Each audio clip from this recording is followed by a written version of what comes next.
रमेश अपने ठेले पर हरे धनिये रखकर ग्राहकों को आवाज लगा रहा था। अरे ताजी ताजी हरे धनिये ले लो। बिट्टू नाम का एक ग्राहक रमेश के पास आकर कहता है, भैया मुझे 10 रुपए का हरा धनिया दे दो। रमेश ने 10 रुपए लेकर हरे धनिये उस ग्राहक को दे दिए। भैया 10 रुपए के इतने कम हरे धनिये? भैया महंगाई बहुत है। अब इतनी भी महंगाई नहीं है। ये क्यों नहीं कहते कि तुम मनमानी कीमत लगाकर ग्राहकों को ठग रहे हो? भैया मेरी बात का विश्वास करो, मुझे थोक में स्वयं ये हरे धनिये बहुत ही महंगे पड़े हैं। इस पूरे गांव में केवल जमींदार ही हरे धनिये की सप्लाई करता है। रमेश की बात सुनकर बिट्टू दूसरे दुकानदार के पास चला गया और दुकानदार को 10 रुपए देते हुए बोला, भैया 10 रुपए के हरे धनिये दे दो। दुकानदार ने बिट्टू को 10 रुपए में धनिये दे दिए। बिट्टू वो हरे धनिये लेकर रमेश के पास आकर कहता है, तुमने 10 रुपए के मुझे थोड़े से हरे धनिये पकड़ा दिए और उस दुकानदार ने मुझे 10 रुपए के इतने ढेर सारे धनिये दिए। लाओ मेरे पैसे वापस करो, मुझे तुम्हारे हरे धनिये नहीं खरीदने। और मैं तो क्या, तुमसे इस गांव में कोई भी हरा धनिया नहीं खरीदेगा। तुमने तो लूट मचा रखी है। बिट्टू क्रोधित होकर वहाँ से चला गया। रमेश शाम को अपने घर पर जाकर अपनी पत्नी स्वाति से बात करने लगता है। मेरी समझ में नहीं आता स्वाति कि दुकानदार सस्ते में ढेर सारी धनिया ग्राहकों को कैसे दे देते हैं। इससे मेरी दुकानदारी पर बहुत बुरा असर पड़ रहा है। आपको पता नहीं कब अकल आएगी। अरे आप ये क्यों नहीं समझते कि वो जमींदार आपको महंगे हरे धनिये बेचता है और उन बड़े दुकानदारों को सस्ते हरे धनिये देता है। लेकिन इससे जमींदार को क्या फायदा होगा?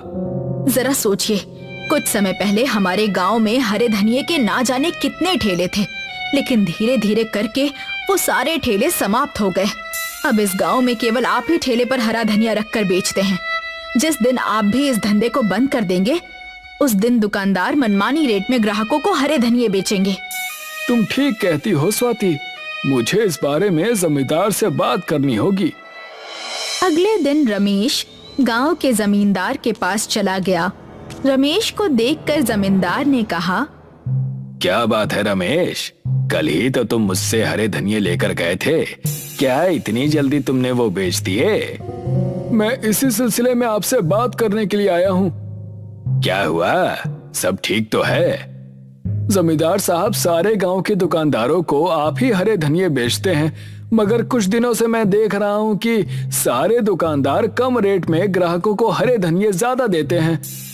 ये तो अच्छी बात है रमेश, तुम भी कम रेट में ग्राहकों को बेचो। जमींदार साहब, दुकानदार ऐसा तभी कर सकते हैं जब आप उन्हें सस्ते में और मुझे महंगे में हरे धनिये दे रहे हो।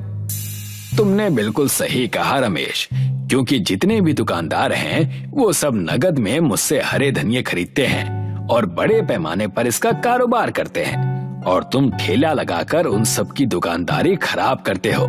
इसीलिए तुम आज से हरे धनिये बेचना बंद कर दो। ये तो बहुत गलत बात है जमींदार साहब, इसका मतलब मेरी पत्नी बिल्कुल सही कह रही थी। आप छोटे दुकानदारों को खत्म करके बड़े दुकानदारों को बढ़ावा दे रहे हैं। तुम्हारी हिम्मत कैसे हुई मुझसे इस तरह से बात करने की? आज से तुम्हें कोई हरा धनिया वनिया नहीं मिलेगा। जाओ, जाकर कोई और धंधा देखना शुरू कर दो। जमींदार ने रमेश को अपमानित करके अपनी हवेली से बाहर निकाल दिया।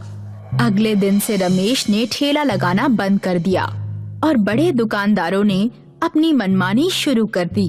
कुछ दिन बाद बिट्टू एक दुकानदार के यहाँ पर हरा धनिया लेने के लिए आया। मुझे 10 रुपए के धनिये दे दो। दुकानदार ने ना के बराबर धनिया बिट्टू को पकड़ा दिए। अरे ये क्या, 10 रुपए के इतने कम हरे धनिये? इतने रुपए में सिर्फ इतने ही मिलेंगे। जानते भी हो हरे धनिये के रेट आसमान छू रहे हैं। मैं इतने महंगे हरे धनिये नहीं खरीद सकता। तो फिर अपने भोजन में हरे धनिये खाना बंद कर दो। रमेश इस दृश्य को बहुत गौर से देख रहा था। वो निराश होकर अपने घर पर आकर बैठ गया कि तभी गांव के बलिया नाम के एक बुजुर्ग वहां पर आ गए। अरे बलिया चाचा, आप अचानक यहाँ कैसे? तुम्हारे साथ जमींदार ने बहुत ही गलत किया। जमींदार को ऐसा नहीं करना चाहिए। अब क्या कहूँ चाचा, मैंने सुना है कि किसी जमाने में आप अपने खेतों में बड़ी तादाद में हरे धनिया उगाया करते थे।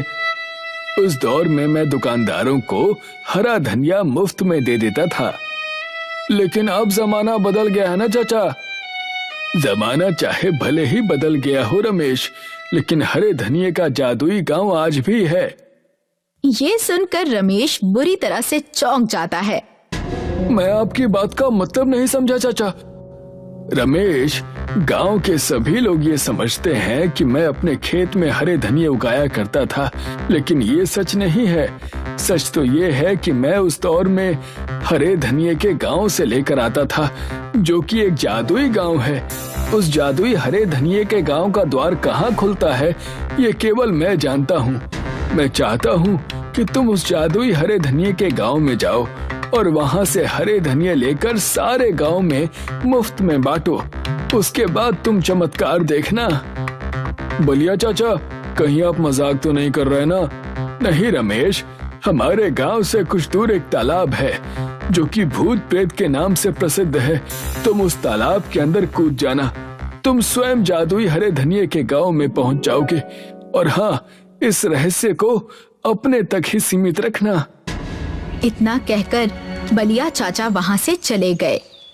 जहाँ तक बलिया चाचा को मैं जानती हूँ, वो कभी झूठ नहीं बोलते। तुम्हें एक बार ऐसा करना चाहिए। मैं चाहती हूँ कि उस जमींदार की दुकानदारी इस गांव में जड़ से ही समाप्त हो जाए। रमेश बलिया चाचा की बताई हुई जगह पर चला गया और उस तालाब को गौर से देखने लगा। रमेश उस तालाब के अंदर कूद गया। उसने स्वयं को एक अजीबोगरीब गांव में पाया। रमेश ने देखा कि उस गांव में सुख सुविधा की हर वस्तु मौजूद थी, मगर वो सब हरे धनिये के ही बने हुए थे। रमेश आश्चर्यचकित रह जाता है। ये तो बड़ा ही अजीबोगरीब गांव है। यहाँ तो हर वस्तु हरे धनिये की बनी हुई है। तभी रमेश के कानों में एक व्यक्ति की आवाज टकराई। तुमने सही कहा, ये जादुई हरे धनिये का गांव है। रमेश ने देखा कि वो व्यक्ति साइकिल पर बैठा हुआ था और उसे देखकर मुस्कुरा रहा था। मैं यहाँ से हरे धनिये ले जाना चाहता हूँ। तुम यहाँ से जितने भी हरे धनिये ले जाना चाहते हो ले जाओ। यहाँ से हरे धनिये ले जाने की कीमत नहीं चुकानी पड़ती। रमेश बहुत सारे हरे धनिये लेकर तालाब के किनारे आ पहुँचा और तालाब के अंदर कूद गया। तालाब के अंदर कूदते ही रमेश ने अपने गांव में प्रवेश कर लिया। अरे वाह, जादुई हरे धनिये के गांव से आने और जाने का रास्ता तो बड़ा ही आसान है। अब मैं रोज वहां से हरे धनिये लाकर गांव में मुफ्त में बांटूंगा। रमेश उस दिन से गांव में मुफ्त धनिया बांटने लगा। कुछ दिन बाद एक ग्राहक रमेश से आकर कहता है, अरे भैया, तुम्हारे यहाँ के हरे धनिये में कोई दवाई मिली हुई है क्या? नहीं तो क्या हुआ, सब ठीक तो है। मेरी पत्नी के पेट में बहुत दर्द रहता था, लेकिन जब से उसने तुम्हारे हरे धनिये को भोजन में डालना शुरू किया, तब से वो बिल्कुल ठीक है।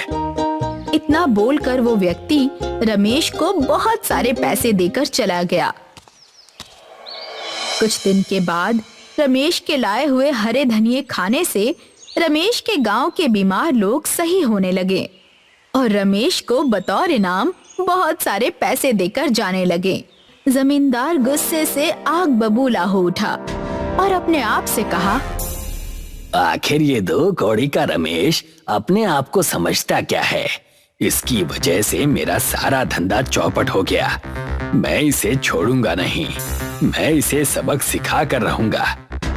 इतना कहकर जमींदार गुस्से से बाजार में उस जगह पर चला गया जहां पर रमेश अपना ठेला लगाता था। रमेश, तुम्हारी वजह से मेरा धंधा चौपट हो गया है। मैं तुम्हें कल तक का समय देता हूँ। इस गांव को छोड़कर चले जाओ, नहीं तो मुझसे बुरा कोई नहीं होगा। रमेश को कुछ भी करने से पहले एक बार सोच लेना जमींदार। क्या कहना चाहते हो तुम? रमेश के लाए हुए हरे धनिये खाने से गांव के तमाम बीमार लोग स्वस्थ हो गए। और रमेश हमसे हरे धनिये के पैसे भी नहीं लेता है। तुम सब पागल हो गए हो। ये मुफ्त में हरे धनिये जरूर देता है, लेकिन गांव के ना जाने कितने मूर्ख लोग इसके हाथ में बहुत सारे पैसे रखकर चले जाते हैं। क्या कभी उसके बारे में सोचा है तुमने? क्योंकि उनके परिवार में बरसों से बीमार लोग रमेश के हरे धनिये खाने से ठीक हो जाते हैं। तुम पागल हो गए हो क्या? कभी तुमने इससे पूछा है कि आखिर रोज रोज इतने ढेर सारे हरे धनिये लाता कहां से है? मुझे विश्वास है कि ये जरूर कहीं से चोरी करके लाता होगा। तभी वहाँ पर बहुत से लोगों की भीड़ एकत्रित हो गई। उस भीड़ में से एक व्यक्ति जमींदार से कहता है, कहीं से भी लाता हो, हमें इस बात से क्या लेना देना। हम सिर्फ इतना जानते हैं कि इसके हरे धनिये खाने से लोग ठीक हो रहे हैं। अब यहाँ से सीधे तरीके से चले जाओ जमींदार, नहीं तो ये भीड़ देख रहे हो ना, ये तुम्हें मारने के लिए ही एकत्रित हुई है। भीड़ देखकर जमींदार बुरी तरह से डर गया और वो चुपचाप वहाँ से चला गया। जमींदार इतना डर गया कि अगले दिन वो गांव छोड़कर ही चला गया। रमेश की पत्नी स्वाति रमेश से कहती है, मैंने आपसे कहा था ना कि बलिया चाचा कभी झूठ नहीं बोलते। तुमने सही कहा था स्वाति। तभी वहाँ पर बलिया चाचा आ गए और रहस्यमयी अंदाज में मुस्कुराते हुए रमेश की ओर देखकर बोले, क्या कहा था मैंने तुमसे? उस जादुई हरे धनिये के गांव से हरे धनिये लाने के बाद उसका चमत्कार देखना। बलिया चाचा की बात सुनकर रमेश और उसकी पत्नी दोनों हंसने लगते हैं।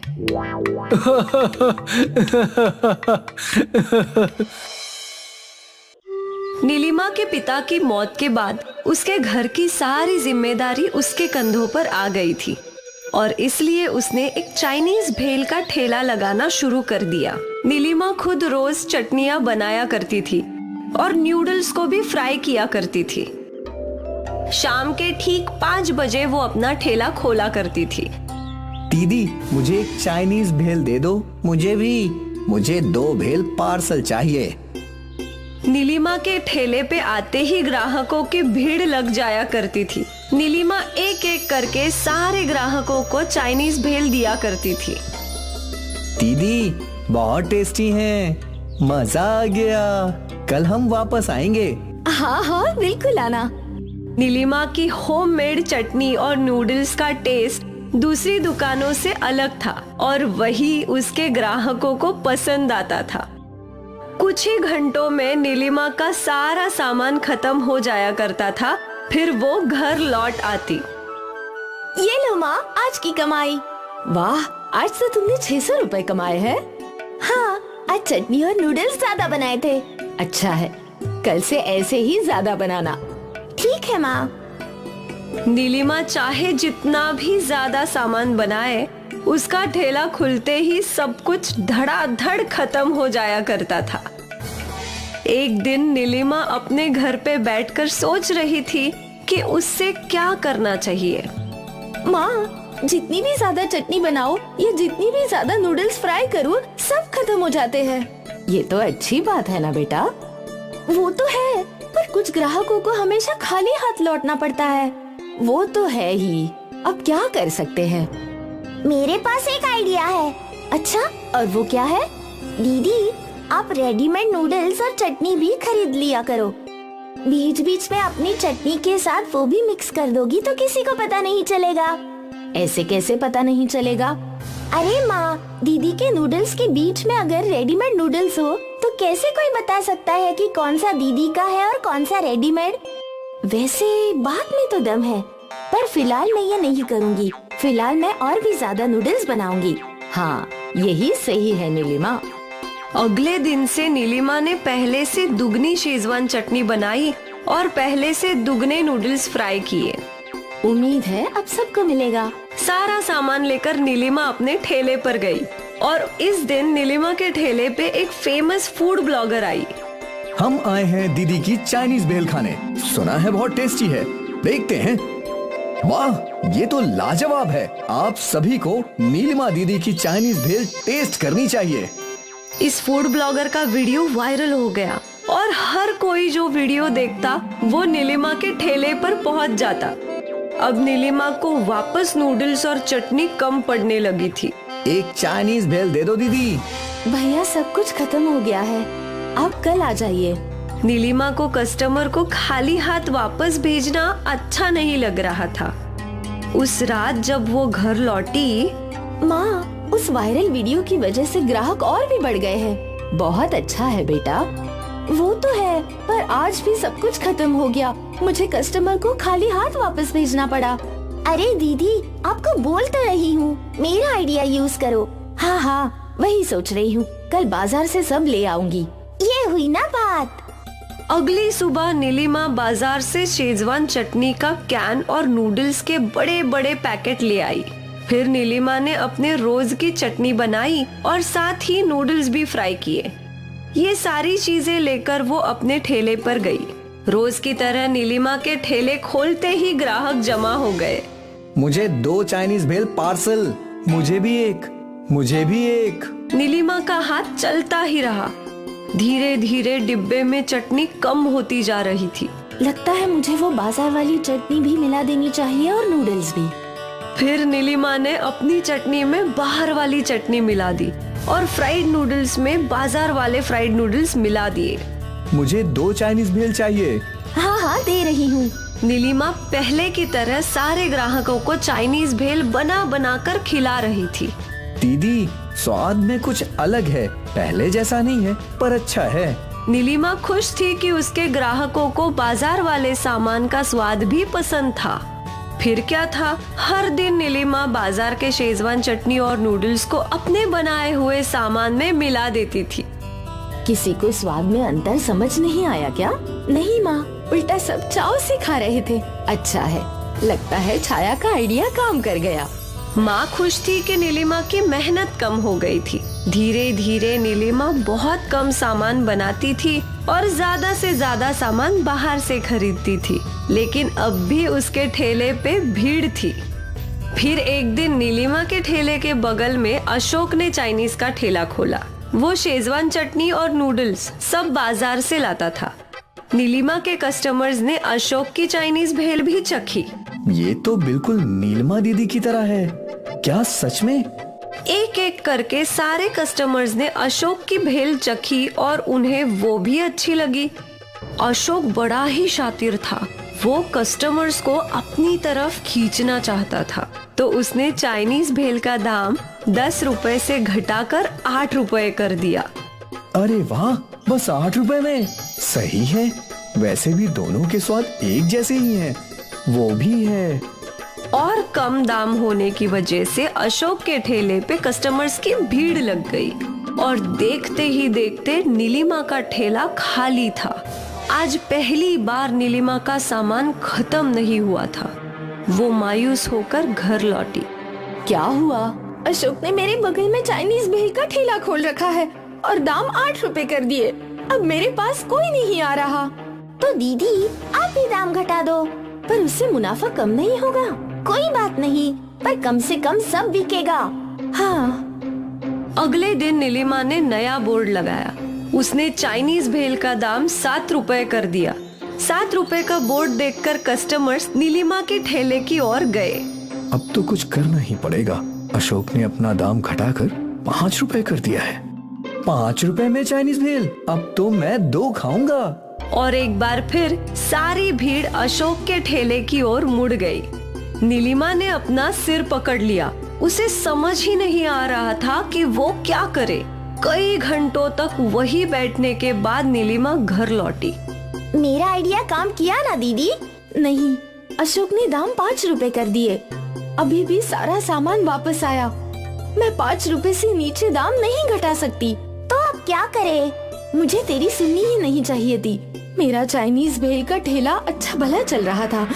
जहाँ मैंने लालच के चक्कर में बाजार से सामान लाया, वही मेरा डूबना शुरू हो गया।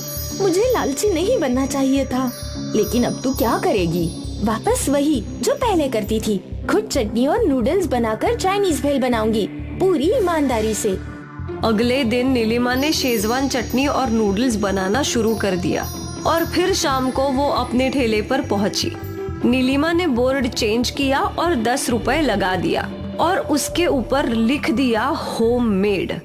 कुछ देर तक नीलिमा के ठेले पर कस्टमर्स नहीं थे, पर फिर एक औरत आई। आपकी चाइनीज भेल महंगी क्यों है दीदी? मेरी चटनी और नूडल्स होममेड है। ऐसा स्वाद आपको मार्केट के नूडल्स और चटनी में नहीं मिलेगा। एक चाइनीज भेल दीजिए ना। हाँ। नीलिमा ने उस औरत को चाइनीज भेल दिया। वाह, बहुत अच्छी है। आज तक ऐसी चाइनीज भेल नहीं खाई। धीरे धीरे नीलिमा के रेगुलर कस्टमर्स ने चाइनीज भेल चखी। ये तो एकदम पुरानी वाली है, मजा आ गया। और फिर क्या था, सारे कस्टमर्स नीलिमा के चाइनीज भेल के ठेले पर लौट आए। अशोक के ठेले पर दाम कम था, पर कोई वहाँ भटकता भी नहीं था। अशोक सोचता रहा कि वो क्या कर सकता है, पर नीलिमा के ओरिजिनल चाइनीज भेल का तो तोड़ ही नहीं था। एक बार फिर नीलिमा का व्यापार बढ़ा। वो खुश थी और फिर कभी भी उसने अपने व्यापार में लालच को आने नहीं दिया। एक गांव में संपत नाम का 20 वर्षीय युवक रहा करता था। संपत एक अनाथ था जो गांव के चौधरी के ढाबे पर खाना बनाने का काम किया करता था। जल्दी जल्दी हाथ चलाओ संपत, ग्राहक टेबल पर खाली बैठे हुए हैं। आज मैं दाल मखनी की अलग रेसिपी बना रहा हूं चौधरी जी, देखिएगा आज की दाल खाकर ग्राहक उंगलियां चाटते रह जाएंगे। अरे उंगलियां चाटने की बात बाद में देखना, पहले जाकर उन्हें भोजन देकर आओ। बस चौधरी जी कुछ देर और रुक जाइए, अभी 5 मिनट में मैं सारे ग्राहकों को भोजन लगाता हूं। चौधरी रसोई घर से बाहर चला गया। कुछ देर बाद संपत ने ग्राहकों को भोजन लगा दिया। संपत के हाथ की बनी हुई दाल मखनी सभी ग्राहकों को बहुत पसंद आई। उन्हीं ग्राहकों में अर्जुन चौधरी के पास आकर बोला, आज की दाल मखनी का कोई जवाब नहीं है चौधरी साहब, पेट तो भर गया लेकिन मन नहीं भरा। अब मैं क्या कर सकता हूं अर्जुन, मेरे ढाबे का खाना ही इतना अच्छा बनता है कि लोगों का पेट तो भर जाता है लेकिन मन नहीं भरता। मेरी पत्नी बहुत अच्छा खाना बनाती है। ये कैसी बातें कर रहे हैं चौधरी साहब, आपकी पत्नी तो बस आपके बगल में बैठी हुई पैसे गिनती रहती है, भोजन तो अपने गांव का संपत बनाता है। उसकी तारीफ करने में क्या आपका हलक कड़वा हो जाता है क्या? इतना कहकर अर्जुन वहां से चला गया। चौधरी क्रोधित होकर अपनी पत्नी रुक्मणी की ओर देखकर बोला, देख रही हो तुम, कितनी बार कहा है तुमसे कि तुम भी रसोई घर में संपत का हाथ बटा लिया करो। मैं एक बार में एक काम कर सकती हूँ। मैं या तो पैसे गिन सकती हूँ या फिर रसोई घर में कुर्सी पर बैठ सकती हूँ। तुम बिल्कुल मूर्ख की मूर्ख ही रहोगी। जरा सोचो, कल को ये संपत हमारा ढाबा छोड़कर चला गया तो क्या होगा? लोगों को इसके हाथ के बने हुए भोजन का स्वाद लग गया है, इसीलिए मैं लोगों को बताता हूं कि ये भोजन उसने नहीं बल्कि तुमने बनाया है, लेकिन तुम मेरी बात को समझती ही नहीं। आप बिल्कुल सही बोल रहे हैं, ये विचार तो मेरे मन में आया ही नहीं। कल से मैं भी संपत के बगल में कुर्सी लगाकर बैठी रहूंगी। अगले दिन संपत जब ढाबे पर आया तभी चौधरी संपत की ओर देखकर बोला, संपत, आज से मेरी पत्नी भी तुम्हारे साथ रसोई घर में रहेगी। चौधरी साहब, मालकिन को क्यों परेशान कर रहे हैं? मैं हूं ना भोजन बनाने के लिए। जितना बोला है उतना करो, इससे ज्यादा नहीं। ठीक है चौधरी साहब, जैसी आपकी मर्जी। रुक्मणी उस दिन के बाद संपत के साथ रसोई घर में बैठने लगी। कुछ दिनों बाद चौधरी ने सभी ग्राहकों को विश्वास दिला दिया कि जो भोजन उसके ढाबे में दिया जाता है वो भोजन उसकी पत्नी रुक्मणी बनाती है।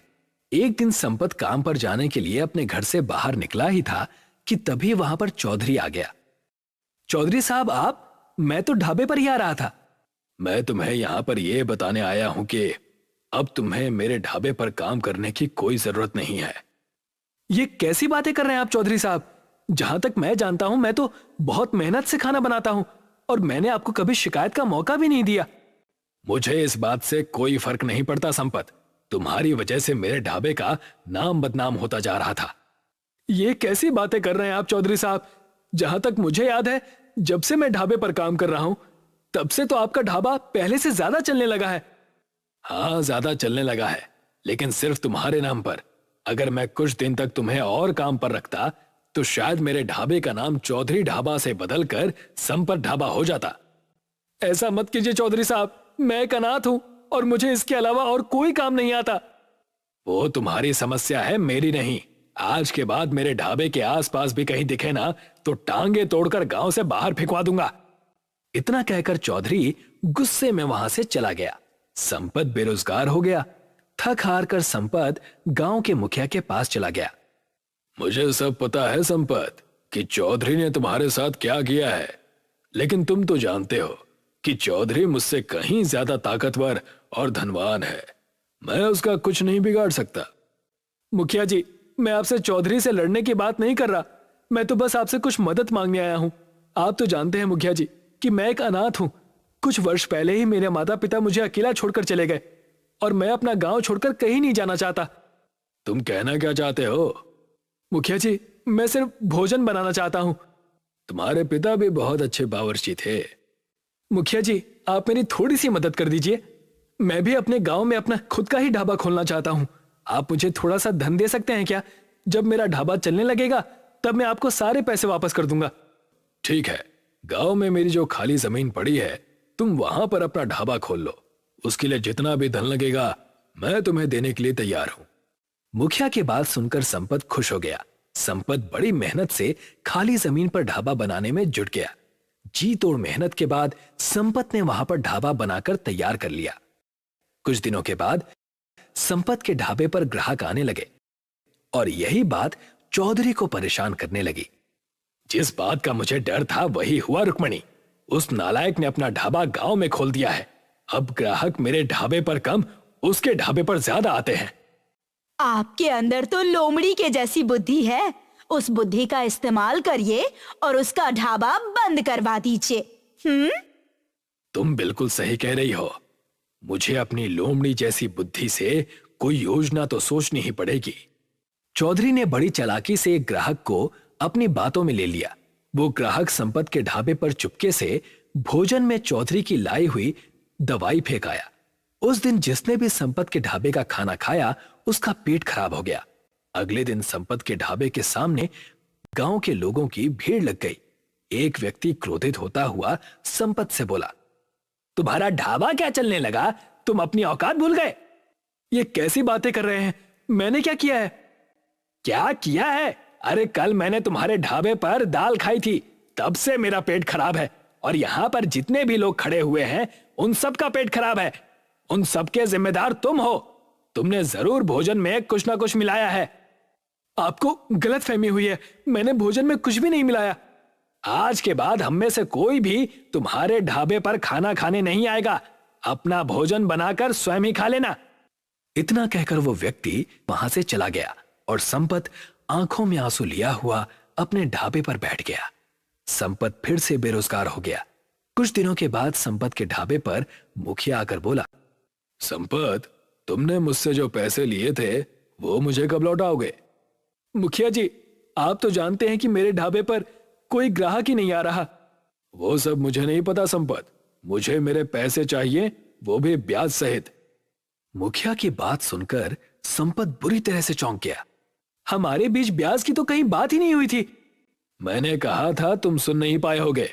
परसों तक अगर मुझे मेरे पैसे ब्याज सहित वापस नहीं मिले तो मैं तुम्हारा मकान भी तुमसे छीन लूंगा और उसे बेचकर अपने पैसे की भरपाई करूंगा।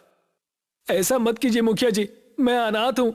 आप अगर मुझसे मेरा घर ही छीन लेंगे तो फिर मैं कहां जाऊंगा? तुम्हें 2 दिन का समय देता हूं। इतना कहकर मुखिया वहां से चला गया। 2 दिन बाद मुखिया ने संपत को धक्के देकर घर से बाहर निकाल दिया और उसका ढाबा भी तोड़ दिया। संपत आंखों में आंसू लिया हुआ एक हाईवे के घने पेड़ के नीचे बैठकर अपनी किस्मत पर रोने लगा। संपत को रोते हुए सुबह से शाम हो गई। तभी उसने देखा कि उस पेड़ पर एक चिड़िया का घोंसला बना हुआ था जिसके ऊपर एक चील बराबर मंडरा रही थी। इस चील को भगाना होगा, नहीं तो ये उसका घोंसला तोड़ देगी। मेरा घर बचाने के लिए तो कोई भी गांव वाला नहीं आया, लेकिन मैं इस बेजुबान प्राणी का घर इस चील को नहीं तोड़ने दूंगा। संपत ने एक चील को वहां से भगा दिया। तभी वहां पर एक चमत्कार हुआ। उस घोंसले के ऊपर बैठी हुई चिड़िया संपत के पास आकर बैठ गई और एक तेज धमाके के साथ वो एक सुंदर लड़की में परिवर्तित हो गई। कौन हो तुम? बरसों पहले एक श्राप के कारण मुझे चिड़िया बनाकर इस घोंसले में कैद कर दिया गया था। अगर तुम उस चील को नहीं भगाते तो वो चील मुझे मारकर मेरा घोंसला तोड़ देती। वो एक चील के रूप में राक्षस था। लेकिन तुम फिर अपने असली रूप में कैसे आ गई? मुझसे कहा गया था कि जब भी कोई मुसीबत का मारा हुआ सच्चा युवक तुम्हारी मदद करेगा, तुम्हारा ये श्राप समाप्त हो जाएगा। और देखो, मैं मुक्त हो गई। तुमने मेरी मदद की है, तो मैं भी तुम्हारी मदद करूंगी। मैं तुम्हारे बारे में सब जानती हूँ।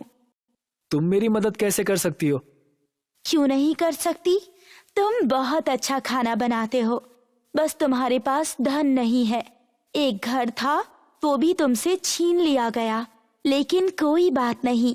तुमने जिस घोंसले को टूटने से बचाया है, वही घोंसला आज से तुम्हारा घर होगा।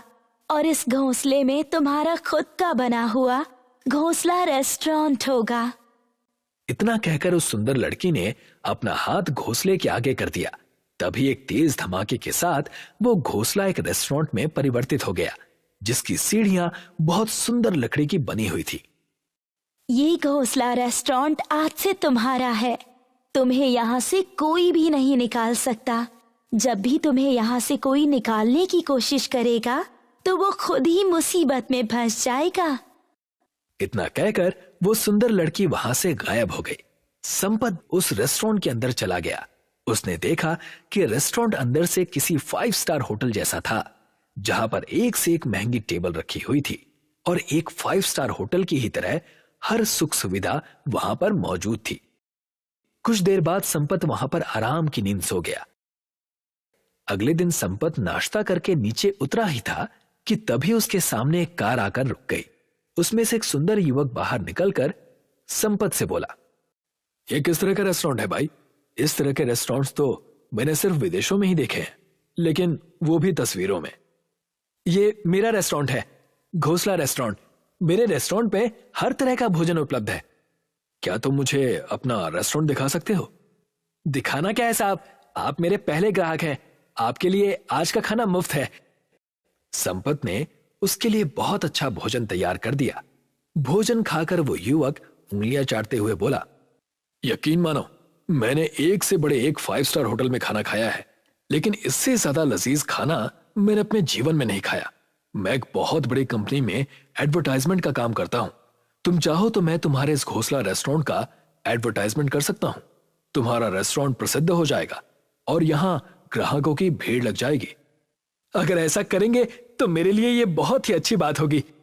वो युवक मुस्कुराता हुआ वहां से चला गया। अगले दिन उस रेस्टोरेंट में शहर से आने वाले लोगों की भीड़ लग गई। उस भीड़ में बहुत बड़े बड़े नेता, पत्रकार और बहुत सी अमीर फैमिली के लोग थे। संपत का घोंसला रेस्टोरेंट कुछ ही महीनों में पूरे इंडिया में छा गया और यही बात चौधरी और मुखिया को बेहद परेशान कर रही थी। तुम सिर्फ नाम के मुखिया हो, तुमसे एक छोटा सा काम नहीं हुआ। तुमने जितना बोला था उससे ज्यादा करके दिखाया था मैंने।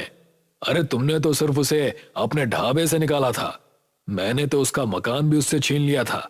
मगर उसकी किस्मत ही इतनी अच्छी है, तो इसमें मैं क्या कर सकता हूं? अब इन बातों से क्या लेना देना मुखिया। उसके घोंसला रेस्टोरेंट में शहर के अमीर लोग आते हैं और गांव के लोगों को वो अपने घोंसला रेस्टोरेंट में मुफ्त खाना खिलाता है। वो सबको रोजगार दे रहा है और तरक्की कर रहा है, और हम यहां हाथ पर हाथ धरे बैठे हुए हैं। तुम चाहते क्या हो? मैं चाहता हूं कि उसके घोंसला रेस्टोरेंट में आग लगा दूं। तो फिर देर किस बात की है? चलो चलकर आज रात ये शुभ काम कर ही देते हैं। मुखिया और चौधरी पेट्रोल लेकर उस पेड़ पर पहुंच गए। उन्होंने उस पेड़ पर पेट्रोल छिड़का, मगर जैसे ही उन्होंने आग लगाने की कोशिश की, अचानक उनके शरीर में बुरी तरह से जलन होने लगी और वो बहुत बुरी तरह से चीखने लगे। संपत और सारे ग्राहक रेस्टोरेंट के नीचे आ गए। अरे आप दोनों को क्या हुआ? आप दोनों चीख क्यों रहे हैं? हमें माफ कर दो संपत, हम तुम्हारे घोंसला रेस्टोरेंट पे आग लगाने के लिए आए थे, लेकिन हमने जैसे ही आग लगाने की कोशिश की, हमारे शरीर में जलन महसूस होने लगी। आज तो ये गलती कर ली है मुखिया जी, लेकिन आज के बाद इस गलती को कभी भी मत करना। तभी उस घोंसला रेस्टोरेंट के अंदर से एक भारी आवाज आई, इन दोनों से कहो कि अब ये गांव छोड़कर चले जाएं, नहीं तो उनके शरीर की जलन दुनिया का कोई भी डॉक्टर ठीक नहीं कर पाएगा। मुझसे ये कहा गया था कि अगर कोई भी इस घोंसला रेस्टोरेंट को नुकसान पहुंचाने की कोशिश करेगा तो वो बहुत बड़ी मुसीबत में पड़ जाएगा। मुखिया और चौधरी ने संपत की बात मानने में ही भलाई समझी। वो दोनों रात ही रात गांव खाली करके भाग गए। संपत आज भी घोंसला रेस्टोरेंट चलाता है। बाबूलाल नौकरी की तलाश में गांव से मुंबई शहर में आता है। वो नौकरी के लिए बहुत भटकता है, पर उसको कहीं भी नौकरी नहीं मिलती है और दिन भर धूप में भटकने की वजह से उसकी तबीयत खराब हो जाती है। सोचा था मुंबई आकर कुछ काम करूंगा, पर यहाँ तो आते ही मेरी तबीयत ही खराब हो गई है। लगता है शहर की हवा मुझे सूट ही नहीं कर रही है। अब तो डॉक्टर के पास जाना ही पड़ेगा। बाबूलाल डॉक्टर के पास जाता है तो देखता है कि वहाँ बहुत भीड़ लगी हुई है। पूछने पर पता चलता है कि सभी लोग बाहर का खाना खाने से बीमार पड़ गए हैं। ये देखकर बाबूलाल के मन में एक विचार आता है। अच्छा तो ये बात है, क्यों ना मैं इन लोगों को खाना बना कर दूं, जिससे मुझे भी काम मिल जाएगा और इन लोगों को खाना। बाबूलाल डॉक्टर से अपने लिए दवाई लेता है और अपने घर आकर टिफिन सर्विस शुरू करने की तैयारी करता है। सबसे पहले जाकर वो किराने की दुकान से राशन खरीदता है। उसके बाद वो बर्तन वाले की दुकान से जाकर बहुत सारे टिफिन खरीदता है और खाना बनाना शुरू कर देता है। अच्छे से खाना पकाऊंगा तभी तो लोगों को मेरे हाथ का खाना पसंद आएगा, और साथ ही मुझे सफाई का विशेष ध्यान रखना होगा, तभी तो लोग स्वस्थ भी रहेंगे। बाबूलाल साफ सुथरे तरीके से खाना बनाता है और लोगों के घर घर जाकर टिफिन देता है। सभी को उसके हाथ का खाना बहुत पसंद आता है, इसलिए उसको और भी कई लोग टिफिन देने के लिए बोलते हैं। अरे वाह, मैंने जितना सोचा था ये काम तो उससे भी अच्छा चल रहा है। अब तो मन लगाकर काम करना पड़ेगा, तभी जाकर ज्यादा लोगों को टिफिन पहुंचा सकता हूँ। बाबूलाल बहुत मेहनत करता है, पर फिर भी वो ज्यादा लोगों तक टिफिन नहीं पहुंचा पाता, क्योंकि एक तो वो अकेला ही सारा काम करता है, राशन लाना, खाना पकाना और टिफिन पहुंचाना। वो देखता है कि बहुत से लोग सुबह सुबह ऑफिस जाने के लिए बस की लाइन में लगे हुए हैं। इन्हें देखकर नहीं लगता कि ये सभी लोग ऑफिस के चक्कर में नाश्ता भी ठीक से करते होंगे। अगर इनको बस में जाते जाते नाश्ता मिल जाए तो ये लोग ऑफिस भी टाइम पर पहुंच जाएंगे और भूखे भी नहीं रहेंगे। बाबूलाल एक बस रेस्टोरेंट खोलने की सोचता है। इसके लिए वो गांव से अपनी पत्नी और छोटे भाई को शहर बुलाता है और टिफिन सर्विस से कमाए पैसों से एक 2 मंजिला बस खरीदता है। अब मेरे इलाके में कोई भी भूखा नहीं रहेगा। मैं सभी लोगों को नाश्ता करवा कर ही ऑफिस भेजूंगा। चलो आज से ही काम शुरू कर देता हूँ। शुभ काम में देरी क्यों करनी। अब बाबूलाल, उसकी पत्नी और भाई मिलकर बस में रेस्टोरेंट बनाने की तैयारी करते हैं। देखो मुझे गाड़ी चलानी तो आती ही है, इसीलिए मैं बस चलाऊंगा। मेरे हाथ का खाना एक बार कोई खाएगा तो दोबारा कहीं और खाना खाने जाएगा ही नहीं। हाँ हाँ, साफ साफ बोलो ना कि खाना तुम बनाओगी। इतना घुमा फिराकर बोलने की क्या जरूरत है। मैं तो ना खाना बनाना जानता हूँ और ना गाड़ी चलाना। मैं क्या काम करूँगा। मैंने तो पहले ही कहा था कि मैं नहीं आऊंगा शहर। देखा, मेरे आने का कोई मतलब ही नहीं रहा। कोई जरूरी है कि तुम्हें बस चलाना और खाना बनाना आए। अगर तुम चाहो तो हमारे इस बस रेस्टोरेंट में हमारी मदद कर सकते हो। तुम कुछ और काम भी कर सकते हो। और काम क्या रहेगा। दोनों काम के लिए आप दोनों तो हो ही ना। खाना देने वाला भी तो कोई चाहिए ना, और जिनको खाना दोगे उनसे पैसे लेने के लिए भी तो आदमी की जरूरत पड़ेगी ना, या वो काम अपने आप ही हो जाएगा। ठीक है, फिर मैं वेटर और बस कंडक्टर का काम कर लूंगा। लो, ये हुई ना बात। अब तो नहीं कहोगे ना कि तुम्हारे शहर आने का कोई मतलब नहीं निकला। नहीं, अब नहीं कहूँगा। चलो आज एक डेमो लेकर देखते हैं। पर आज तो संडे है ना, आज कौन जाएगा ऑफिस। आज हम अपनी सभी चीजें बस में अच्छे से सेट कर देंगे, ताकि कल हमें सुबह सुबह ज्यादा दिक्कत ना हो। मैं सोच रहा हूँ कि रेस्टोरेंट का सारा सेटअप हमारे ऊपर वाली मंजिल पर करना चाहिए। जिसको खाना खाना होगा वो ऊपर आ जाएगा और खाने के बाद नीचे आ जाएगा, जिससे बाकी यात्रियों को भी परेशानी नहीं होगी। हाँ, ये ठीक रहेगा। किचन का पूरा सेटअप ऊपर ही कर लेते हैं ताकि दोनों चीजें आपस में मिक्स ना हो। तीनों मिलकर बस में रेस्टोरेंट बनाने की तैयारी करने लगे। उन्होंने अपने सारे बर्तन और कुछ कुर्सियों के साथ कुछ मेज भी बस में रख दिए। ये लोग ऊपर वाले मंजिल पर सभी चीजें व्यवस्थित कर लेते हैं। ये हुआ ना सेटअप। अब देखना, कल सुबह से ही हम लोग अपनी सर्विस शुरू कर देंगे। पर इसके लिए लोगों को हमारे बस रेस्टोरेंट के बारे में पता भी तो होना चाहिए। हमें एक बड़ा सा बोर्ड बस के आगे लगाना होगा। अब बाबूलाल दुकान से एक बड़ा सा बोर्ड बनवा कर लाता है जिसमें बड़े बड़े अक्षरों में लिखा हुआ है बाबू बस रेस्टोरेंट। वो उस बोर्ड को बस के आगे टांग देता है और अब सभी लोग सुबह होने का इंतजार करते हैं। सुबह होती है पर कोई भी उनके बस रेस्टोरेंट में नहीं आता। ये देखकर सभी लोग निराश हो जाते हैं। ये क्या भैया, हमारी बस में तो कोई भी नहीं आ रहा है। अब क्या करें?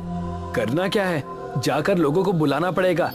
अब बाबूलाल और श्यामलाल दोनों मिलकर अपने बस रेस्टोरेंट के बारे में लोगों को बताने लगते हैं। देखिए भाई साहब, यहाँ पर भीड़ में बस का इंतजार करने से अच्छा है आप हमारी बस में बैठ जाइए। वहाँ आपको नाश्ता भी मिलेगा और आपको आपके ऑफिस भी पहुँचा देंगे। अच्छा, ऐसी कौन सी बस है जिसमें नाश्ता भी मिलने लगा है? बस रेस्टोरेंट है, आप चलिए तो सही, आपको सब पता चल जाएगा। वो आदमी अपने साथ अपने कई दोस्तों को लेकर बाबूलाल के बस रेस्टोरेंट में आता है। बाबूलाल की पत्नी सभी के लिए नाश्ता बनाती है जो कि सभी को बहुत पसंद आता है। ये तो बहुत अच्छी सुविधा दी है आपने भाई साहब। ऑफिस के ऑफिस पहुंचना भी हो जाता है और साथ में खाना भी हो जाता है। हाँ, सुविधा तो अच्छी है पर उसके बाद भी हमारी बस में कोई आ नहीं रहा है। क्योंकि आपके इस बस रेस्टोरेंट के बारे में लोगों को पता नहीं है, इसीलिए कोई नहीं आ रहा। जब पता चलेगा तो लोग जरूर आएंगे। अब आप ही देखो ना, जब आपने मुझे बताया तभी तो मुझे इसके बारे में पता चला। मैंने इतना बड़ा बोर्ड तो लगाया हुआ है, अब और कैसे बताऊं लोगों को अपने बस रेस्टोरेंट के बारे में? बोर्ड तो लगा दिया पर उसे कोई तभी देखेगा ना जब बस के पास आएगा। कुछ ऐसा करो कि बस के पास आए बिना भी लोगों को आपकी बस रेस्टोरेंट के बारे में पता चल जाए, जैसा कि तुम चाहते हो। हाँ, ये सही रहेगा। अब बाबूलाल बहुत सारे पैम्पलेट छपवाता है और जगह जगह जाकर उनको बांटने लगता है। वो बस स्टैंड में लाइन में लगे लोगों को भी देता है। इसके अलावा वो घर घर जाकर भी लोगों को ये पैम्पलेट्स बांट देता है, जिससे अब सभी लोगों को उसके बस रेस्टोरेंट के बारे में पता चल जाता है और उसके बस रेस्टोरेंट में लोगों की भीड़ लग जाती है। अरे भाई, जरा आराम से चढ़ो, बस भागेगी नहीं आपको छोड़कर। सभी लोग ठीक से बैठ जाइए। श्यामलाल सभी के टिकट्स काटता है और खाने के ऑर्डर्स लेता है। बाबूलाल की बीवी खाना बनाती है। हम चारों के लिए एक एक आलू पराठा बना दीजिए। ठीक है मैडम, अभी लाता हूँ। बहुत सारे लोग ऊपरी मंजिल पर खाना खा रहे हैं और बहुत सारे लोग नीचे बैठकर सफर कर रहे हैं।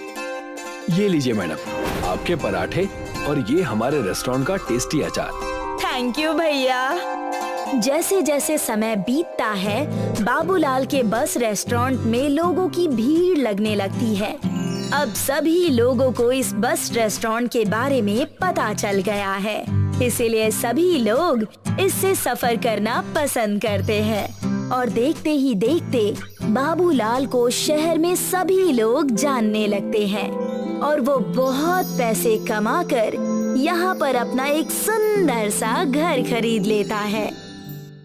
ये कहानी है छतरपुर गांव की, जहां करिया अपनी पत्नी के साथ रहा करता था। छतरपुर में बारिश न होने की वजह से जमीनें सूख सी गई थी, जिसके कारण खेतों में अनाज पैदा नहीं होता था और इस वजह से करिया अपनी पत्नी से झगड़ा किया करता था।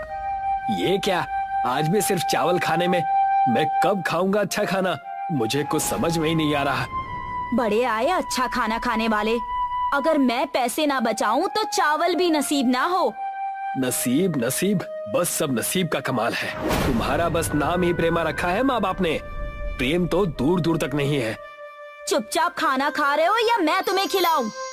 तुम्हारे कड़वे वचन सुनकर ही मेरा पेट भर चुका है। मैं जा रहा हूँ, नहीं खाना मुझे ये सब। करिया प्रेमा से झगड़ा करके वहाँ से चला गया और जाकर अपने खेत में हल चलाने लगा। कड़ी धूप में परिश्रम करने के बाद उसे नंदू पहलवान नजर आया। अरे नंदू भाई, आज कहाँ से पहलवानी करके आ रहे हो? बड़े मुस्कुरा रहे हो, जरूर जीत कर आए हो। पहलवानी तो नहीं, बस ये एक मैं आम लेकर आया हूँ, यही गंदे नाले के पास से। क्या कहा? गंदे नाले के पास से? वहाँ आम कैसे मिल सकता है? क्यों नहीं मिल सकता, मैं ये लेकर तो आया हूँ, जाओ तुम भी ले लो।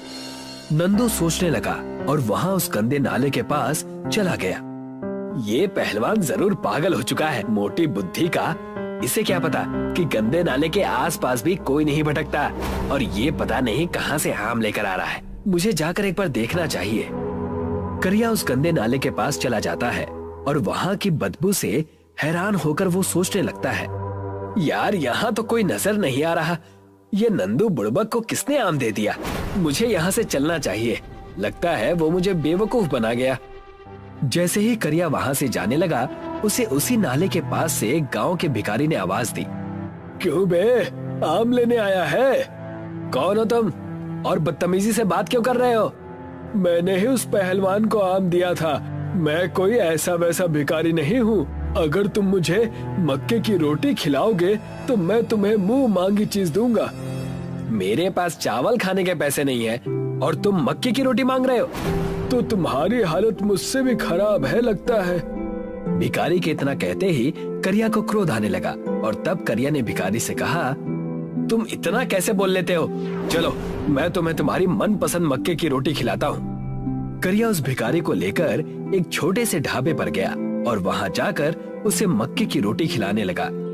वाह वाह, मक्के की रोटी, वाह वाह, मक्के की रोटी, सरसों दा साग, चलेगी जिंदगी बिल्कुल भाग भाग, वाह वाह। देखा तुमने, मैं तो गायक भी हूँ। वो सब छोड़ो, खाना खाओ, मुझे और भी बहुत काम है। करिया ने उसे मक्के की रोटी और सरसों का साग खिलाया और उससे कहा, तुमने उस पहलवान को आम दिया था, तुम मुझे क्या देने वाले हो? इमली, मैं तुम्हें इमली देने वाला हूँ। इस इमली को अपनी पत्नी के साथ खाकर तुम इसके बीज को गंदे नाली के पानी के पास बो देना और जादू देखना। इतना कहकर भिखारी वहाँ से चला गया, लेकिन करिया उस इमली को देखकर सोचने लगा, ये कैसी इमली है? कहीं ये मुझे पागल तो नहीं बना गया? उधार में मक्के की रोटी और सरसों का साग भी खा गया और आम की जगह दे भी गया तो क्या ये इमली? करिया उस इमली को लेकर अपने घर चला गया और अपनी पत्नी प्रेमा को देकर कहने लगा, भाग्यवान, ये इमली ले लो, इसका कुछ बना देना या खा लेना। इमली की कौन सी सब्जी बनती है भला? इसे हमें खाना ही होगा ना? हाँ, खा जरूर लेना और ध्यान रखना, इसके बीज मुझे दे देना, मैं इसको बो दूंगा। खेतों में कुछ बोना हो तो मुंह फूल जाता है और तुम चले इमली बोने के लिए। वाह, इतने मेहनती कब से हो गए? लो अब तुम्हारा झगड़ा शुरू, चलो जाओ घर के काम करो। प्रेमा ने इमली खा लिए और उसके बीज को करिया को थमा दिया। करिया उस गंदे नाले के पास फिर से चला गया और वहाँ जाकर उस इमली के बीज को बोने लगा, ठीक नाले के पास। ये हो गया इमली बोने का काम पूरा। कल सुबह आकर देखता हूँ ये कितना बड़ा पेड़ बनेगा। दूसरे दिन सुबह करिया उस इमली के पेड़ के पास गया और वहाँ जाकर दंग रह गया। इमली का पेड़ एक ही दिन में बहुत बड़ा बन गया था, जिसमें खूब सारे इमली फरे हुए थे, जिसे देखकर वो सोचने लगा, ये कैसे हो सकता है भला? कल ही मैंने बीज बोए थे और आज इमली का पेड़ इतना बड़ा कैसे हो गया? जरूर कोई ना कोई बात तो है और इस पर इतनी सारी इमलियां नजर आ रही हैं। मुझे इमली तोड़ने होंगे। करिया उस इमली के पेड़ से इमली तोड़ने लगा और जैसे ही इमली करिया ने तोड़ी, उसमें से हीरे निकलने लगे। इमली के टूटते ही हीरों की बौछार होने लगी, छोटे छोटे कीमती हीरे। उन हीरों को देखकर करिया चौंक गया। ये हीरे कैसे हो सकते हैं? हाय, मैं माला माल हो गया, कमाल हो गया। हाय यकीन नहीं हो रहा मुझे। उन इमली और हीरों को लेकर करिया उसी भिखारी को ढूंढने लगा, जो कि एक मंदिर के बाहर आराम कर रहा था। क्यों आ गए ना चौंक कर मेरे पास? लेकिन ये कैसे हो सकता है? इमली के पेड़ से हीरे कैसे निकल सकते हैं? तुम कोई साधारण इंसान नहीं हो। आखिर तुम हो कौन? अरे बाबा, मैं हूँ तो साधारण इंसान ही। तुम्हें और भी हीरे चाहिए हो तो उस गंदे नाले को साफ करो। उस नाले को साफ करके ही मैंने इतना पुण्य कमाया है जिसका मैंने तुम्हें थोड़ा सा हिस्सा बांट दिया। मैं उस नाले की आज ही सफाई करूंगा और अच्छे से करूंगा और सारे हीरे ले जाऊंगा। करिया सारे हीरे और इमली ले जाकर अपनी पत्नी प्रेमा को दे देता है और प्रेमा से कहता है, अब से हमें किसी भी चीज से डरने की या तरसने की कोई जरूरत नहीं है। हमारे पास अब सब कुछ है। हे भगवान, मुझे नहीं पता था कि मेरे इमली के बीज को खाकर फेंकने से इतने हीरे मिल जाएंगे। बचपन से लेकर अब तक करोड़ों का नुकसान हो गया। वो कैसे भाग्यवान? मैं समझा नहीं। मैंने कितने सारे आम और इमली के बीज खाकर बस ऐसे ही फेंक दिए। दोनों हंसने लगते हैं और अपनी जिंदगी उस हीरे की मदद से अच्छी कर लेते हैं। पूरे 1 साल बीत जाने के बाद जब उनके पास हीरे और पैसे नहीं बचते, तब प्रेमा करिया से कहती है, क्यों ना हम दोबारा वहाँ चले, उस नाले के पास। हमारे पैसे भी अब खत्म हो चुके हैं। हम उस गंदे नाले की सफाई करेंगे, पूरी तरह से सफाई, और सारे हीरे दोबारा हासिल कर लेंगे। लेकिन लोग क्या कहेंगे कि करिया और उसकी पत्नी उस नाले की सफाई करने जा रहे हैं। छी छी, मैं नहीं करूँगा ये सब। जी, आपको मेरी कसम। करिया और प्रेमा दोनों ही उस नाले की सफाई करने लगते हैं। लोगों का गिराया हुआ प्लास्टिक कचरा उस नाले में जमा हुआ होता है। वहाँ जाकर पूरे 1 महीने तक सफाई करते हैं, लेकिन उन्हें कुछ भी हासिल नहीं होता, जिससे दोनों चिंतित हो जाते हैं। यहाँ तो हमें अब कुछ नहीं मिल रहा। सारी जमीन, जायदाद, घर सब बेचना पड़ जाएगा हमें, अगर आज भी हीरे नहीं मिले तो। मैंने तुमसे कहा था ना कि हमें कुछ करने की जरूरत नहीं है, लेकिन तुमने मेरी एक ना सुनी। लो देखो, हो गया ना। करिया और प्रेमा ने नाले को पूरी तरह से साफ कर दिया था। जैसे ही वो वहाँ से जाने लगे, करिया की नजर नाले के पानी पर पड़ी और उसने देखा कि नाले के पानी में हीरे तैर रहे हैं। सारे हीरे नाले के पानी के ऊपर आ रहे हैं, जिसे देखकर दोनों झूम उठे। हुर्रे! हीरे मिल गए! हुर्रे! मैंने कहा था ना तुमसे कि हीरे मिल जाएंगे। देखो, हो गया ना। हमने थोड़ी सी प्रकृति क्या साफ की, हमारी जिंदगी बदल गई। अब से हम इन हीरो से मिले पैसों को दान करेंगे और अपना जीवन जिएंगे। तुमने सही कहा, हमने भूखमरी देखी है, हम ऐसा ही करेंगे। प्रेमा और करिया दोनों ही उस हीरे के नाले की मदद से खुश रहने लगे और लोगों की सेवा करने लगे और अपना जीवन खुशी खुशी बिताने लगे। उल्टापुर नाम का एक गांव था, जहाँ पर सारी चीजें उल्टी थी। घर उल्टे और तो और लोगों के काम करने का तरीका भी उल्टा। फिर एक दिन ये खबर शिमलापुर गांव के हरीश को पता चलती है और वो खुद ही अपनी आंखों से इस गांव को देखने के लिए आता है। वो देखकर कहता है, अरे ये क्या, यहाँ तो जैसा सुना था वैसी ही सारी चीजें उल्टी हैं। घर से लेकर कुएं सब उल्टे हैं, पर ये सब संभव कैसे है? हरीश गांव में जाता है और उस एक आदमी से मिलता है जो अपनी साइकिल उल्टी चला रहा होता है और हरीश उससे पूछता है, सुनिए, क्या आप मुझे बता सकते हैं कि यहाँ सब उल्टा क्यों है और आप ये साइकिल उल्टी क्यों चला रहे हैं? मुझे ये तो नहीं पता, पर जब से मैं इस गांव में हूँ तब से सब ऐसा ही चल रहा है। पर तुम ये बात गांव के मुखिया से पूछ सकते हो, उन्हें जरूर कुछ पता होगा। और वो मुझे कहाँ मिलेंगे? गांव में एक बहुत बड़ा पेड़ मिलेगा, जो कि गांव में अकेला सीधा पेड़ है। आपका बहुत बहुत शुक्रिया।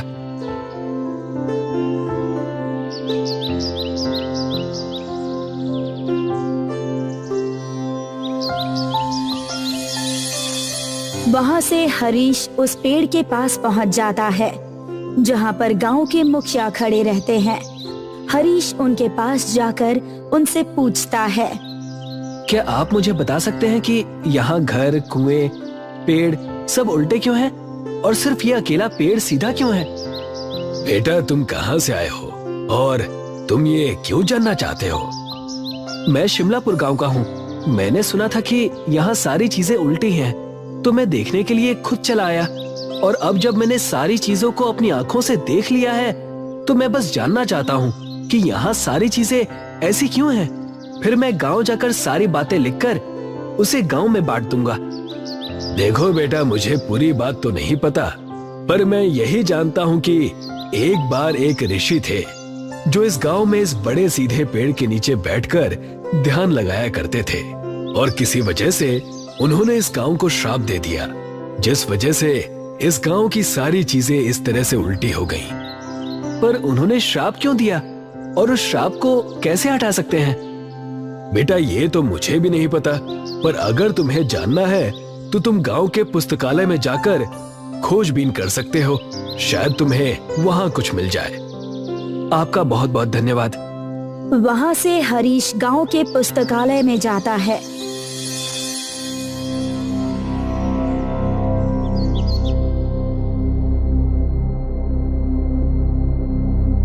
जहाँ पर कई सारी किताबों की लिखाई उल्टी होती है। यहाँ के किताबों में तो लिखावट भी उल्टी है, इसे तो पढ़ना भी बहुत मुश्किल है। हरीश किताबों को पढ़ने की कोशिश करता है, वैसे ही उसकी नजर एक किताब पर पड़ती है जो कि बाकी किताबों से थोड़ी अलग थी। हरीश उस किताब को उठाकर जैसे ही खोलता है तो वो देखता है, अरे इस किताब में तो सारी चीजें सीधी लिखी हुई हैं। देखता हूँ शायद इसमें कुछ लिखा हो जिससे ये पता चल जाए कि इस गांव की ये हालत आखिर हुई कैसे। हरीश उस किताब को पढ़ने लगता है जिसमें गांव की कहानी लिखी होती है। कई सालों पहले एक संत इस गांव में प्रवेश करते हैं और बड़े से पेड़ के नीचे बैठ जाते हैं। उस समय गांव का नाम सीधापुर हुआ करता था और संत जी गांव वालों को सही बातें सिखाया करते थे। एक दिन संत जी गांव वालों को इकट्ठा करते हैं और उन्हें सूचना देते हैं। गांव वालों, मैंने आप सभी को यहाँ इसलिए इकट्ठा किया है ताकि आप सभी को गांव में हो रहे शिकार के बारे में बता सकूं। आप लोग जो मासूम जानवरों का शिकार कर रहे हैं उसे अभी छोड़ दीजिए, वरना इसका अंजाम पूरे गांव वालों को भुगतना पड़ेगा। ये बात सुनकर कुछ लोग आपस में कहते हैं, इस संत को यहाँ आए हुए कुछ ही दिन हुए और ये हम पर अपना राज चलाना चाहता है। तुम सही कह रहे हो, हम तो अपने शिकार का काम जारी रखेंगे। चलो अपने शिकार के जाल को गांव के जंगल में डाल कर आते हैं। गांव वाले संत की बातों को अनसुना कर देते हैं और फिर से शिकार के कई सारे जालों को जंगल में बिछा देते हैं। फिर एक दिन संत जंगल से गुजर रहे होते हैं।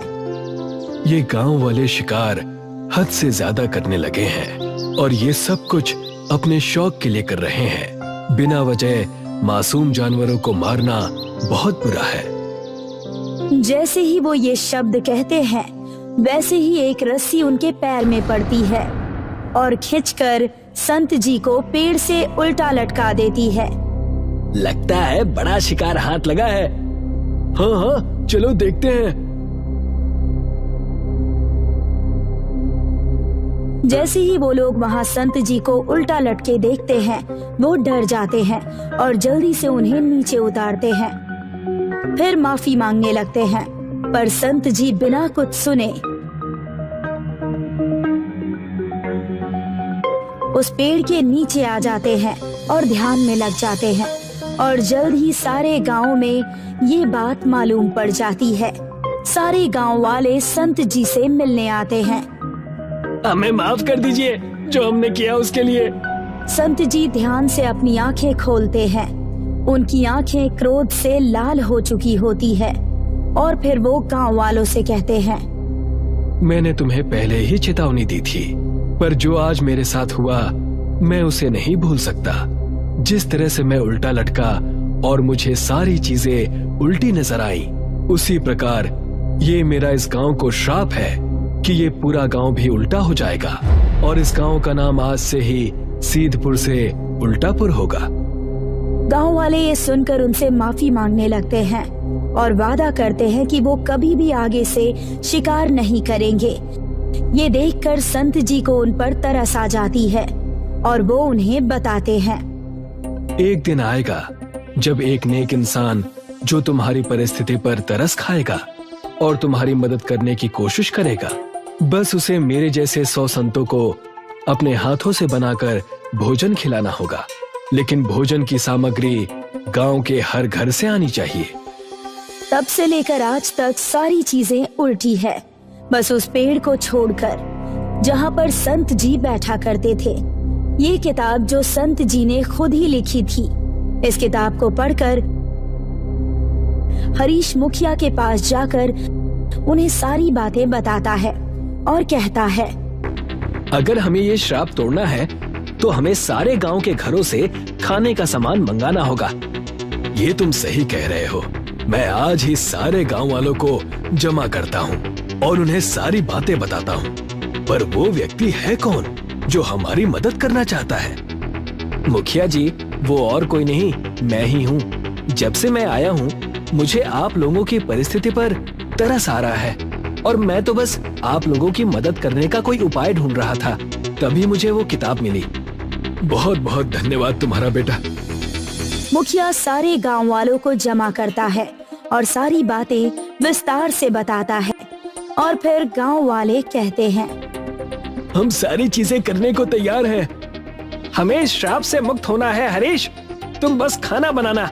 हम सभी गांव वाले गांव के सभी घरों से तुम्हें खाने का सामान लाकर देंगे। जी ठीक है, तो मैं 100 संतों के लिए खुद खाना बनाऊंगा और इस गांव को इस उल्टे होने के श्राप से मुक्त कराऊंगा। गांव के हर एक घर से कुछ न कुछ सामान आता है और सबको जमा करके हरीश संतों के लिए खाना बनाता है। अगले दिन गांव वाले 100 संतों को बुलाते हैं भोजन के लिए। खाना खाने के बाद उनमें से एक संत मुखिया जी से पूछते हैं, क्या हुआ मुखिया, अचानक से हम सभी के लिए ये दावत कैसी?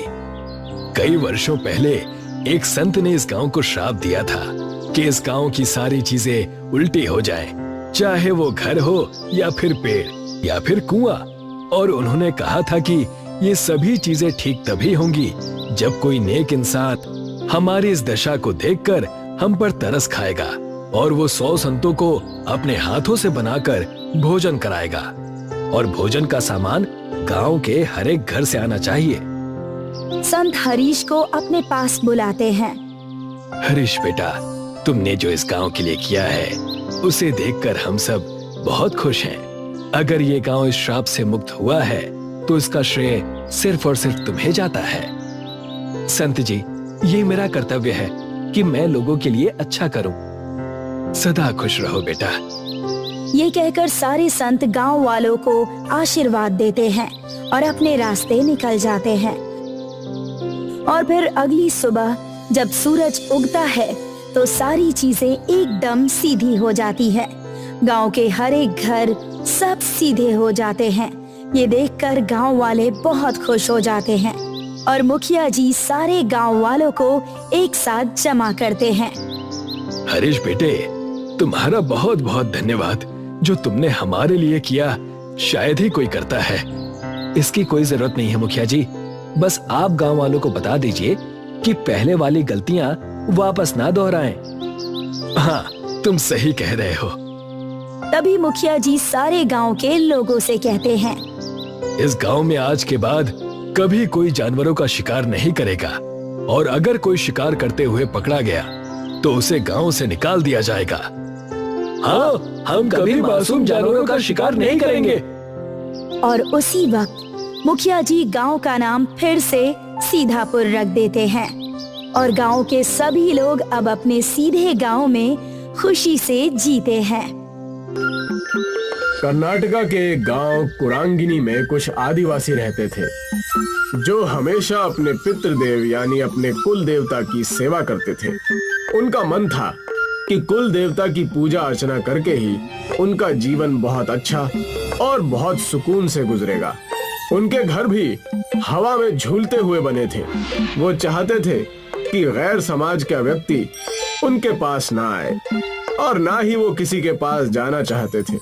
हमेशा से खेतों से चावल और दाल और कई सारे फल खाकर अपना जीवन व्यतीत करते। उसी वक्त कुरांगिनी के पास वाले गांव में कुछ बच्चे कैंपिंग करने गए थे, चंदू, मंगलू और कविता। मुझे तो अब तक यकीन नहीं हो रहा है कि मैं हॉलिडे पर आई हूँ। सच कहा, यहाँ हम कुछ दिनों तक कैंप करेंगे और आसपास की चीजें भी ढूंढ निकालेंगे। मजा आएगा। हाँ, और सुबह होते ही हम आसपास के गांव घूमने जाएंगे और देखेंगे कि वहाँ क्या है। कुरांगिनी गांव के पास के कैंपिंग स्पॉट पर तीनों दोस्त आराम करने लगते हैं। सुबह होते ही उन्होंने तय किया कि सारे घूमने जाएंगे कुरांगिनी की तरफ। कुरांगिनी के पास जाते ही कविता ने झूलता हुआ घर देखा और कहा, अरे वाह, ये देखो झूलता हुआ घर। लगता है यहाँ के लोगों को झूला झूलने का बहुत शौक है, इसलिए ऊपर वहाँ पेड़ पर ही घर बना लिया है। कितने गजब की खूबसूरती।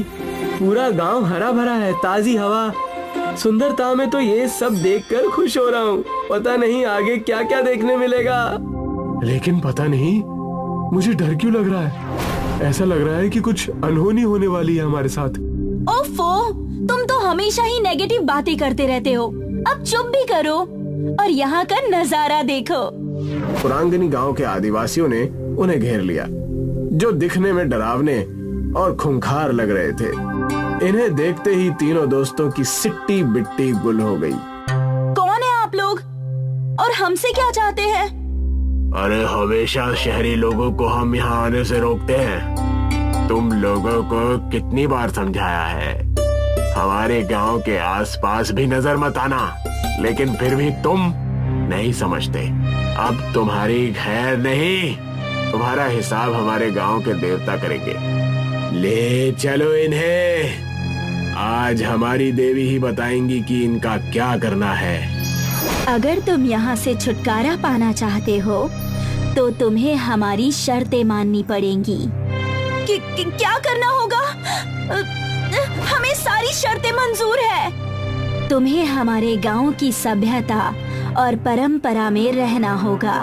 प्रकृति की सेवा में अपना मन, धन सब त्यागना होगा। इतना कहकर प्रकृति की देवी वहाँ से चली जाती है। तुमने सुना, जैसे हमारी देवी ने कहा वैसे ही तुम्हें करना होगा, नहीं तो हमारी देवी नाराज हो जाएगी। अब से तुम कुरांगिनी के निवासी हो, तुम्हें हमारे नियम और कायदे चलाने होंगे और हमारी देवी को खुश करना होगा। क्या आप हमें समझाएंगे कि हमें करना क्या है? हंसते हंसते हमारे रास्ते बंद हो गए और अब ये नया तमाशा आ गया है। जल्दी बताओ हमें क्या करना है, मैं जिंदगी भर के लिए तैयार हूँ। जैसा हमारी देवी ने कहा वैसा ही तुम्हें करना होगा। हमारे तौर तरीके तुम्हें अपनाने होंगे, सारी शहरी चीजें तुम्हें फेंकनी होगी। कविता, मंगलू और शैलेश के पास कोई चारा नहीं रहता, उन्हें उनके तौर तरीके आजमाने ही पड़ते हैं। हमने तुम्हारी सारी व्यवस्था झूलते हुए घर में कर दी है। आज से तुम वहीं रहोगे और हमारा जीवन व्यतीत करोगे। यही सीख और सजा है तुम्हारी।